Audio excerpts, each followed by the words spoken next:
Hi, this is Chris German from the Apartment Dealer, bringing you another guest interview.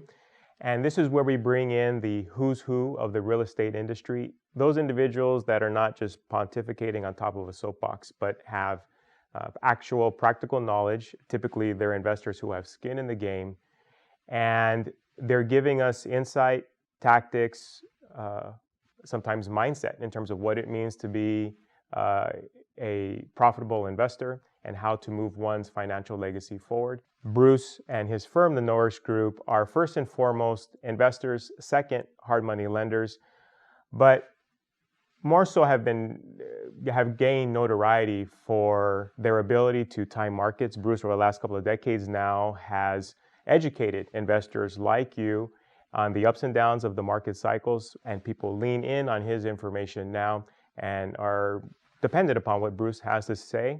And we're just very fortunate to have Bruce with us. So Bruce, Chris, thank you. Thanks Thank again you for your having time. us. So obviously we became familiar with each other a few years ago. I saw you speak at an educational event in the city of Glendale. But for those 4 people who maybe have never heard of Bruce Norris, maybe give us some context. How did you come to invest in real estate? Why real estate and not stocks? Why then become a hard money lender? And probably what's the biggest question on their mind, there's so many gurus. It's easy to look like a guru on Facebook and everything, social media now. What differentiates your approach on analyzing the market? I started investing in 1980, and it really was an accident because I got married at 17, and then my goal was to own a home. So I did that, and I was fortunate that it went up, and I sold it, and I got a $10,000 check made out to me at the net. I was a net, and it was the biggest check I'd ever seen with my name on it. So I got pretty excited. I'm really good at math. So I talked my wife into saying, can we buy 3 instead of put all the down for the next new house? Let's buy 2 extras. And I did that. And so when we sold those 2 rentals, I got to buy my 3rd residence free and clear. 28 years old on a 150 grand house I just bought for 78 grand. So I got good at buying at discount. And so we lived in that house free and clear. So I didn't have a house payment. It was a big deal in 10 years of transition. And so I got excited about that. And I got to work for a company that bought and sold houses. And I was just successful at it right away. I bought 10 houses the first month for them, got paid a commission, made a year's worth of money. Then I was working on my other job, did it every month I was there. I left after 3 months because I honestly thought the guy's probably going to go to jail because I think he's dishonest. And he did ultimately, but it gave me my start. So I started buying houses, and I don't know how many, honestly, probably well over 1,000 houses later. But somewhere in there, I noticed that I, first of all, thought real estate never did anything but go up because that was my experience from 1980 to 1989. Everything I touched got more valuable, which makes it tough to make a mistake. I mean, because you get all your inaccuracies get covered with inflation of price, like repair estimates or appraisal mistakes. You get bailed out. Well, starting in 1990, the opposite happened. And I had started 7 custom homes. And I didn't get bailed out. I got smacked by about $1 million. And so I respected the fact that you could get it wrong, even with the best inventory. And so I started studying what made prices go up and down. And I thought somebody probably had figured this out. So that was the first thing I did, was look at anybody that had written an article for 25 years. I looked at every magazine article written about price in real estate. Went to the library, got the microfilm, read every article in every magazine for 25 years. No one had ever predicted in advance what was going to happen in California. So I said, I don't even know if it's possible, but that's what I'm going to try and figure out. And so that was the first report, California Comeback, written in 97 January, why prices will double in the next 8 years. And so when that tripled, it kind of put us on the map for saying that's the direction. And then we wrote the crash, so saying it's going to go down by half. When that happened, which is great because it's really unusual to have somebody that isn't attached to a dogma saying, well, things are always bad. Because you're right about half the time, you can definitely have that, but the 8 years that you're wrong are pretty painful because you didn't get to enjoy the upside of it. So we really look at charts designed to figure out where to put Bruce Norris's dough. And that's probably the biggest reason people believe it, because I I'm into it with my own dough. I make decisions based on the calculation. And to be honest with you, I could study for a report that I was going to write and decide not to write it. Because if I thought I don't have anything to say, I don't have anything definitive that I've been able to conclude, I would pass. To give you some context, I went to Bruce's Norris, the last of which was titled California Real Estate on Borrowed Time. And it was not just a 1-hour pump up workshop of, hey, here's what to buy, here's what to sell, and buy my CDs at the back of the room. Bruce had nothing to sell in the room. And by the time we were done, after 8 hours, we went through chart after chart after chart. And to Bruce's point, it wasn't to have the crowd buy into a philosophy or a dogma. It was, here's all the data at hand. Now you decide, given your investment goals and where you are currently, what direction you want to go. And that's why we lean into Bruce and his information. Although, again, most of our clients and what I do and what I invest in is multifamily. Single-family residences have everything to do with regards to multifamily. Maybe along this same tangent, obviously, you've been outwardly vocal about investing outside of California. You've moved the majority of your assets out of the state. Why is that? I mean, again, because I guess from the investor standpoint, they say, well, sure, we all know prices are lower out of state, cap rates are higher. But from a practical standpoint, from the management to identifying the right location. Hey, okay, everyone knows Texas is hot right now. They're friendly to business and so forth. Real estate is affordable. But how do I know I'm not ending up in the San Bernardino of Texas versus the South Pasadena of Texas? That's a good point. Right? I mean, how do you know? It's so if you, again, speaking to our audience, getting them to think outside the box, to consider out of state, maybe first, why did you move there? Yourself, you feel so strongly about it, and the upside you see by doing so. I think I'll mention first that it's not the first time I've gone out of state. And so that's, first of all, nothing's easier. You're right. You don't know the location. You don't have a team. So that's what you do first. You build a team that you can trust, and you try it with little pieces. Make sure you get the people that you can trust from a distance. So for Colorado, I flew there 7 times before I bought one property. Never changed the team, kept the stuff for a long time. So I'm not afraid of out of state because I understand the rules of engagement. Why Florida, though? And that's a very long-term play for me. I like the fact that Florida is got what I consider guaranteed migration locked and loaded.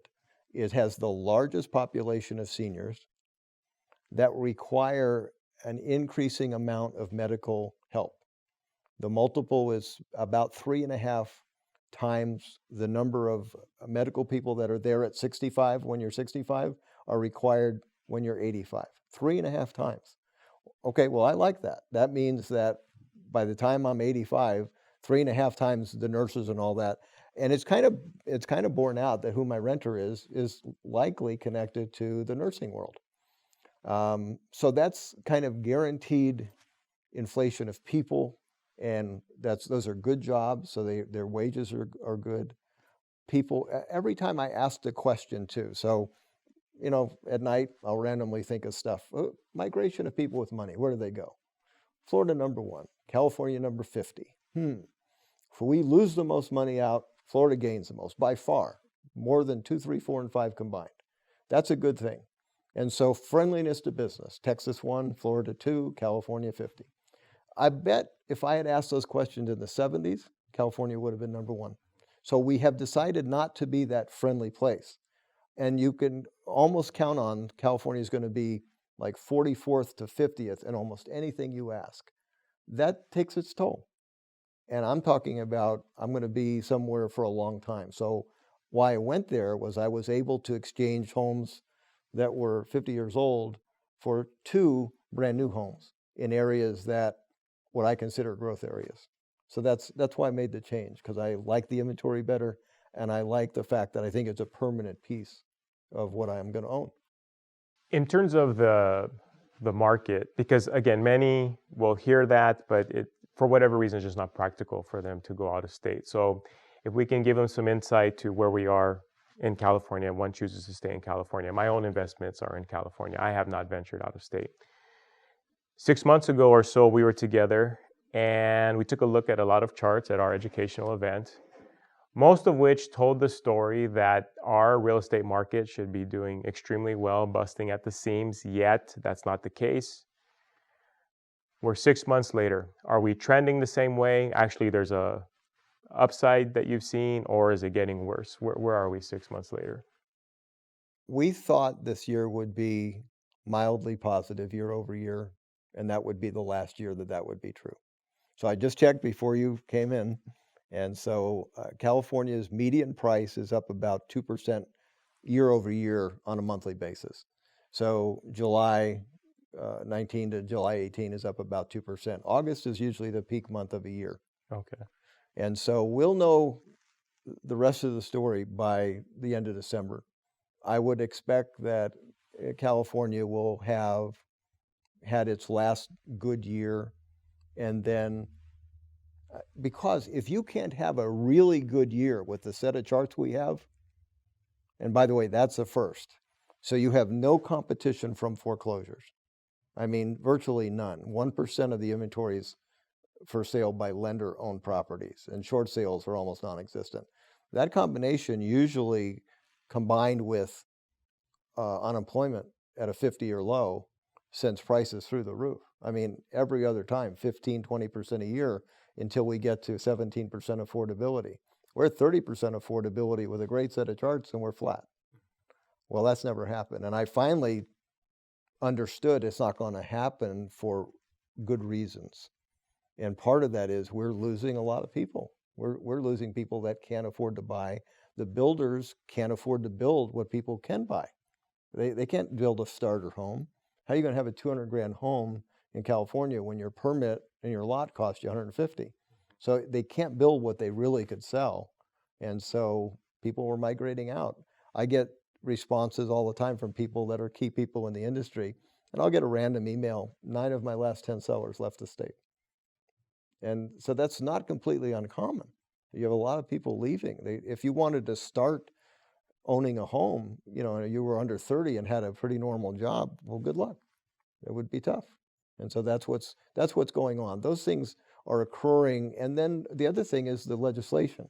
So you and I, right before we got on tape, we're talking about rent control. And you informed me of something I didn't know, that if you own 10 houses, you too own an apartment building. I didn't realize that. Right. Okay, well, Prop 13, split roll, there's just a lot of pieces of that puzzle that feel unsure to me. And I just prefer not to deal with that because I don't think that's going to turn around. I think it could get more excessive. And for that reason, I'm not excited about California anymore. Interest rates, maybe a two-part question here. I was just at an event. I don't know if you're familiar with the firm Keeping Current Matters, no. Steve Harney. Okay. He tracks real estate as well.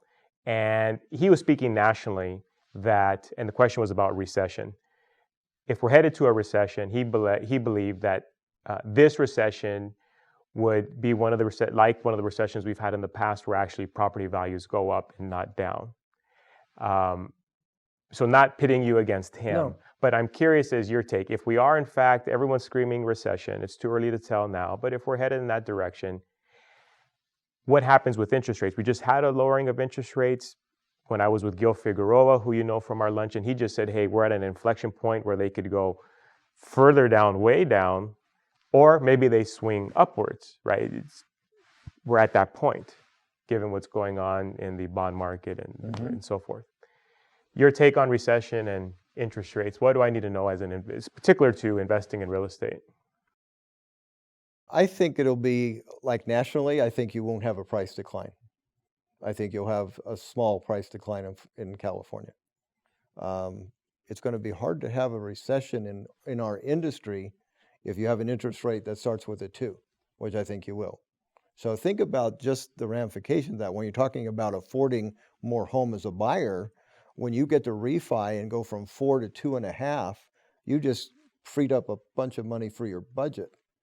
That's a pretty healthy thing. So, and imagine if you're a lender all of a sudden thinking, oh my gosh, we're going to refi 90% of the mortgages in the country here inside of a year. That's probably true. So our industry will do probably pretty well. Can you have a recession without the real estate participating?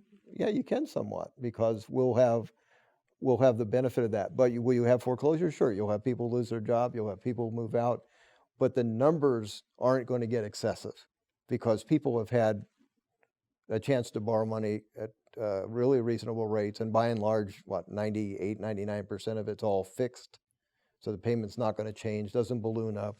And interestingly, whether it's the personal decision or the lender stopping it, but people have not extracted their equity. They haven't refied 2 times a year and pulled out their dough, and they haven't gotten credit lines. So the equity explosion is actually still in place as a cushion to what could go wrong. So let's say you lose your job, you can't make your payment. Worst case scenario, your trustee sale was held, but you only owe 50% loan to value.